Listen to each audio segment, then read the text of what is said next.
Welcome आप सभी का इस ASP.NET के सीरीज में। मैं आपको पिछली वीडियो में VWD के बारे में बताया था, विजुअल वेब डेवलपर।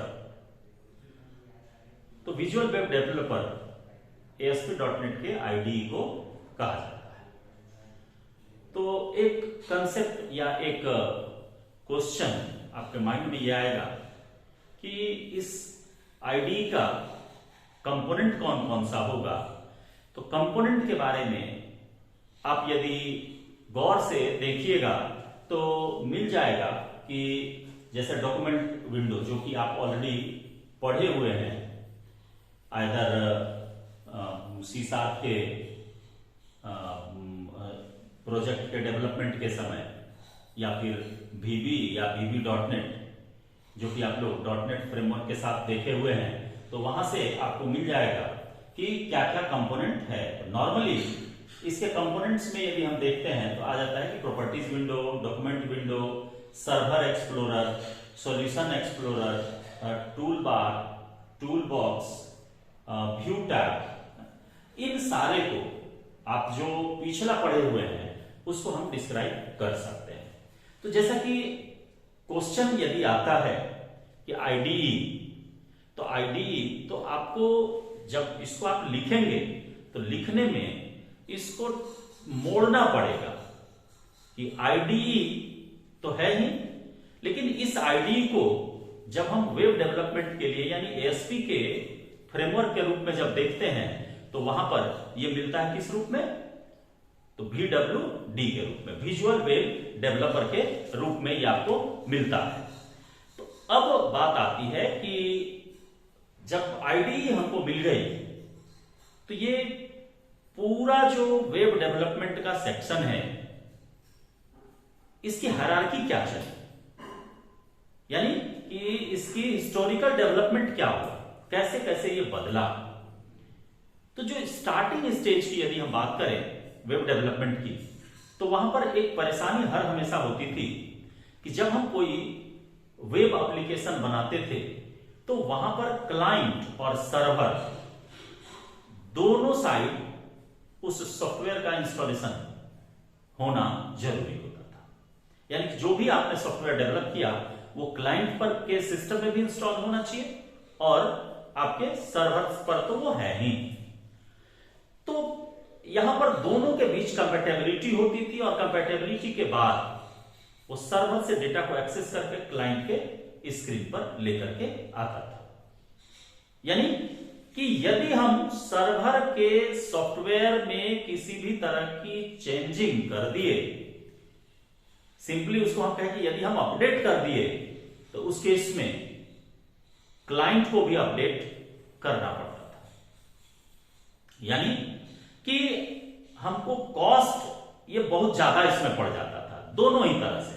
यदि हम इकोनॉमिकली देखें तो इकोनॉमिकली भी ये बहुत ज्यादा हमको कॉस्टली पड़ता था और उसके साथ साथ ये टाइम का कंजम्पशन भी बहुत ज्यादा होता था। इसमें हमको उस जगह पर जाना, जाकर के उसके क्लाइंट को भी अपडेट करना, ये एक बहुत ही डिफिकल्ट टास्क था। यदि इजी लोकेशन नहीं है तो बहुत ज्यादा परेशानी हो जाया करती थी। तो इसको रिमूव किया कौन, तो जब हम डायनामिक वेब एप्लीकेशन के कंसेप्ट को इंप्लीमेंट किए तो जहां से डायनामिक वेब एप्लीकेशन के कंसेप्ट को इंप्लीमेंट किया गया, तो इसके लिए हमको किसी क्लाइंट के पास जाकर के अपडेट करने की आवश्यकता नहीं थी, बल्कि हमको उसके सिर्फ ब्राउजर की आवश्यकता होती थी और आप जैसा यहां चेंज करते थे उसके ब्राउजर पर एज यूजुअल दिखने लगा। यानी स्टैटिक के टाइम जो दोनों तरफ जाकर के चेंज करने के समय, यानी कि अर्लियर स्टेज की मैं बात कर रहा हूं, तो उस समय दोनों तरफ आपको अपडेट करना होता था, तब जाकर के आपका यदि किसी भी तरह का अपडेशन हुआ तो ये सिस्टम चला करता था उस समय। और अभी जो डायनामिक मोड में आया, तो डायनामिक मोड में आया तो यहां से आपको ये फैसिलिटी मिल गई कि हम अपने सर्वर पर जो चेंजेस करेंगे उसका इफेक्ट ऑटोमेटिक उसके ब्राउजर पर वो डिस्प्ले करेगा। तो ये टाइम बेनिफिशियल भी हुआ, टाइम भी हमको कम लगा और उसके साथ ही साथ कॉस्ट भी मेरा रिड्यूस हुआ, क्योंकि अपडेशन सिर्फ और सिर्फ हमको करना पड़ेगा किसको, आपके सर्वर को। सर्वर के अलावा और कहीं आपको अपडेशन की आवश्यकता नहीं है। तो अब जब बात आती है कि हम किस तरीके से वेब डेवलपमेंट के पूरे लैंग्वेज की हिस्ट्री को देखें, तो इसके लिए हमको यूज करना, या हम पूरे लैंग्वेज को यदि देख लें, पूरे हिस्ट्री को देखें, तो उसमें मिलेगा HTML सबसे पहले। तो HTML क्या है? हाइपरटेक्स्ट मार्कअप लैंग्वेज, जो कि आप लोग वेब एप्लीकेशन के बेसिक कंसेप्ट में ऑलरेडी पढ़े हैं। अब बात आती है कि जब इस कंसेप्ट को हम इंप्लीमेंट किए, तो आपने देखा कि HTML के साथ है, यदि किसी तरह का हम लिंकिंग करना चाहे, किसी तरह का मॉडिफिकेशन करना चाहे, उसके फॉर्मेटिंग में चेंजेस करना चाहे, तो इसके लिए हमको यूज करना पड़ता था CSS को, कैस्केडिंग स्टाइल CSS। और इसके साथ ही साथ हम यहां पर यदि किसी तरह के डेटाबेस से रिलेटेड कोई हैंडलिंग का काम करना चाहते थे या करते हैं अभी भी, तो उस केस में हमको यूज करना पड़ता है किस चीज का? तो इस किसी भी स्क्रिप्टिंग लैंग्वेज को यूज करता है। अगर जावा स्क्रिप्ट हो, VB स्क्रिप्ट है, किसी भी तरह के स्क्रिप्टिंग को हम इसमें यूज करते हैं। तो इसको अपडेट करने के लिए, इसको अपडेशन जब किया गया तो उसका नाम दिया गया, यानी HTML से अपडेट हुआ तो क्या हो गया? DHTML आया। तो DHTML में इन सारे चीजों को एक साथ डाल दिया गया, यानी कि CSS का कंसेप्ट भी है, CSS के कंसेप्ट के साथ आपको डेटाबेस के हैंडलिंग से रिलेटेड भी कंसेप्ट है, यानी कि जो वहां अलग अलग चीजों को हमको HTML के साथ लिंक करना पड़ता था, वो काम हम आसानी से कर सकते हैं DHTML से। लेकिन DHTML का जो कंसेप्ट है वो थोड़ा सा अलग है। मैं कोशिश करूंगा एक आध वीडियो उस DHTML पर भी बना दूं। इसके बाद बात आती है कि स्क्रिप्टिंग लैंग्वेजेस की। जैसा कि आप ऑलरेडी जानते हैं कि जो HTML है, हाइपरटेक्स्ट मार्कअप लैंग्वेज है, इसमें किसी भी तरह के कंट्रोलिंग की व्यवस्था नहीं है, किसी भी तरह के कंट्रोल स्टेटमेंट की व्यवस्था नहीं है। तो हम कंडीशन कैसे अप्लाई करेंगे? ये HTML में पॉसिबल नहीं है। हम किसी तरह के लूप का किस तरीके से जनरेशन करेंगे, ये भी पॉसिबल नहीं है। तो इसकी पॉसिबिलिटी कैसे की जाए, कैसे हम इंप्लीमेंट करें कंडीशंस को? जैसे सपोज कीजिए आप एक कॉफी शॉप के लिए कोई सॉफ्टवेयर डेवलप कर रहे हैं, तो कॉफी शॉप के लिए कीजिएगा तो वहां पर हमको कैलकुलेशन तो करना पड़ेगा कि एक प्याली कॉफी का कीमत 5 रुपया है, तो कोई कस्टमर 10 प्याली ऑर्डर किया तो उसका कितना रुपया होना चाहिए। क्लिक करें तो उसका हमको रिजल्ट दे दे, यानी कि कितना पैसा हुआ ये कैलकुलेट करके बता दे। हम क्लिक करें तो ये जाकर के डेटाबेस में सेव हो जाए, यदि फर्दर कोई क्लेम करे तो हम रिपोर्ट दे सके कि हाँ इतना कप हमारे यहां से या इतना प्याली चाय या कॉफी गई थी। तब उस केस में हम लोग को यूज करना पड़ेगा स्क्रिप्टिंग लैंग्वेजेस को। तो स्क्रिप्टिंग लैंग्वेजेस को यूज करेंगे तो उसमें VB स्क्रिप्ट है, जावा स्क्रिप्ट है, बहुत सारे स्क्रिप्टिंग लैंग्वेजेस हैं छोटे छोटे, जिनको कि हम उसके साथ यूज करते हैं।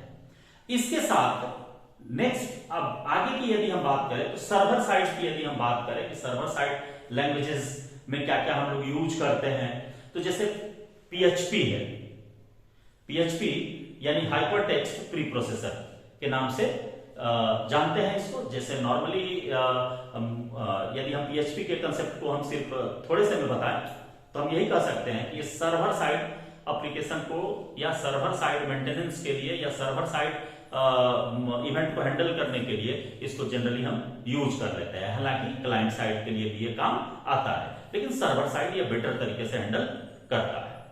इसके अलावे और भी लैंग्वेजेस हैं, जैसे JSP है, जावा सर्वर पेजेस। तो जावा सर्वर पेजेस ये जैसे ASP आपका है, एक्टिव सर्वर पेजेस, तो उधर दूसरा हो जाता है जावा सर्वर पेजेस। ये भी डेटाबेस को हैंडल करने, डेटाबेस से रिलेटेड कनेक्टिविटी के लिए ये बहुत ही बेटर माना जाता है। ये डेटाबेस को हैंडल करने में ये बहुत उपयोगी है, बहुत ज्यादा कारगर है। और इसके साथ ही साथ यूज होता है पर्ल का। तो पर्ल का जो यूज करेंगे, तो पर्ल का यूज जैसे आप पैटर्न मैचिंग के केस में करते हैं, या जब हम कोई डेटा फाइल के मोड में रखे हुए हैं तो उस फाइल से मैच कराने के लिए कि टेक्सचुअल मटेरियल को मैच करे, इसके लिए जनरली यूज किया जाता है पर्ल का। तो इसके अलावा भी बहुत सारा लैंग्वेज है जो कि आपको इसके साथ काम आएगा, लेकिन आपके लायक इतना चीज आपको जरूरी है, इसके बारे में आपको कुछ ना कुछ नॉलेज होना चाहिए ताकि आप वेब एप्लीकेशन को बेटर तरीके से डेवलप कर सके। तो अब अगला जो आज मैं इतना पर इसको रोकूंगा क्योंकि ज्यादा बड़ा वीडियो बनाने में सही नहीं होता, उतनी ब्राउजिंग भी नहीं होती है। तो अगला जो मैं वीडियो बनाऊंगा तो उसमें मैं बात करूंगा कि ASP.NET की एनाटॉमी क्या है, किस तरीके से इसके अंदर कोडिंग की व्यवस्था की गई है, कितने तरह के कोडिंग मॉडल्स को यूज करते हैं, इसके बारे में मैं डिटेल में बताऊंगा। तो इस वीडियो में बस इतना ही। आप सभी लोग टेलीग्राम से जुड़े तो मैं कुछ टेक्स्ट मटेरियल भी आपको प्रोवाइड करूंगा। तो आज भर इतना ही। धन्यवाद। जय हिंद।